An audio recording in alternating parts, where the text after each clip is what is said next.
This is the Mansiverse. I am Mansi, and here we are breaking the rules, healing in public, and getting radically honest about what it really takes. Hey, so I have been on Mounjaro for about 3 weeks now. I didn't want to talk about it until I had a little real world experience with it. Because the internet is already full of bold claims and hot takes. We already know it, right? Honestly, I just didn't want to add to the noise, but now that I've had a little bit of experience with it and I've had it for a few weeks in my body and in my life, I am ready to talk about it.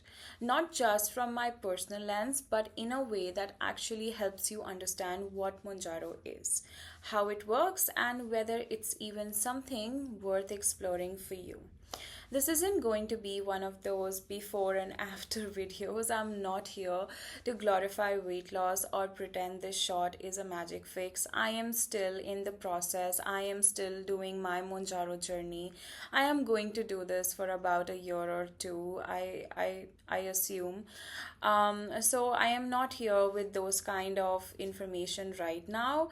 But it is a powerful tool. We all know it, and it's the one that I chose after a lot of research, lot of thought, and honestly, frustration. Frustration with not finding what works for me.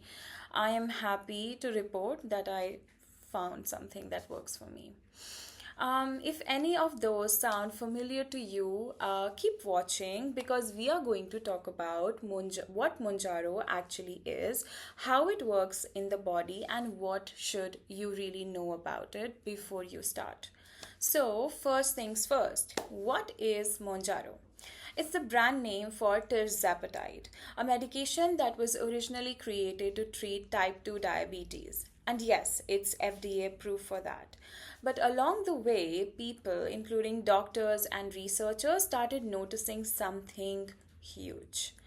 People on Monjaro weren't just managing their blood sugar, they were losing a lot of weight. Not just water weight, not just short term diet crash diet weight, but real sustained fat loss. That's when it started gaining momentum as a weight loss tool. And honestly, that's what brought it into the public spotlight. Now, how does it actually work? Mounjaro is what's called a dual GIP and GLP-1 receptor agonist, which is a mouthful. I know that. But basically, it mimics two naturally occurring hormones in your body, GLP-1 and GIP. These hormones are responsible for things like slowing down how quickly food leaves your stomach, helping your pancreas release insulin, lowering your blood sugar, and most importantly, for many of us, telling your brain that you're full. Mounjaro taps into those pathways which help reduce appetite and food noise. And for many people, that means they can finally breathe when it comes to food. It's a once a week injection. You usually start at a low dose. I started at a low dose, which was 2.5 mg. Everyone does that to ease your body into it. And then your doctor may gradually increase the dose based on how you respond. I self inject mine every Friday morning, and honestly, the injection itself is not a big deal. The needle is very tiny, it is so simple, and it takes about 10 seconds total. No drama. That said, it's not all smooth sailing. In my first couple of weeks, I felt off. There was some nausea, definitely some burping. Actually, a lot of burping, yeah.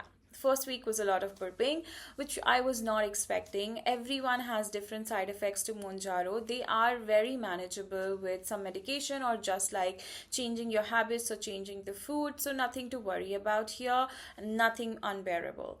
Now, the biggest change for me has been the silence, that food noise that used to scream all day long. Oh, what am I gonna eat the next meal? Or, I want to eat this and I want to eat that. It's really gotten quieter. And in that silence, I'm starting to make really good decisions about food and hunger that actually feels grounded and not reactive.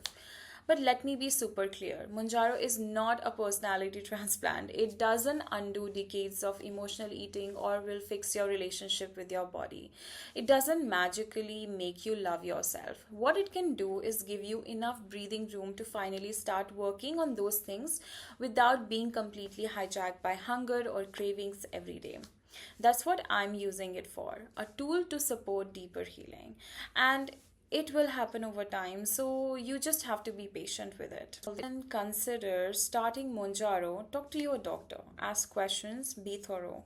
This medication can have side effects, from mild things like nausea and constipation. I had diarrhea, so constipation was not a problem with me, which I prefer to constipation definitely, to more serious one, although they are very rare, risk like gallbladder issues. It's not something to play around with. You also need to know it's not approved for general weight loss. It's prescribed off label in many cases, especially for people with higher BMI, PCOS, insulin resistance, or metabolic issues. And just a note on that, this isn't about aesthetics. Mounjaro isn't a get skinny shot. It's about metabolic health, about getting back in touch with your body's signals, about making peace with food and not waging war on it. So, yeah, I am 3 weeks in. I am learning as I go. And if you want to learn more about how it's working for me in my body, what to expect during your first month, or how to manage the emotional side of all of this, make sure you subscribe because I'll be diving deeper into future videos. I will definitely be doing a week 1 and week 2 Mounjaro update. I will be talking about how much weight I lost, what were my side effects, how did I feel to it, and what did I eat to manage and to manage to lose however much kilos I did. If this helped clear anything up for you, drop a comment below and let me know what questions you have. And if you are on Mounjaro, I would love to hear how it's going for you too. Let's keep this space honest, curious, and supportive because that's what the Mansiverse is all about.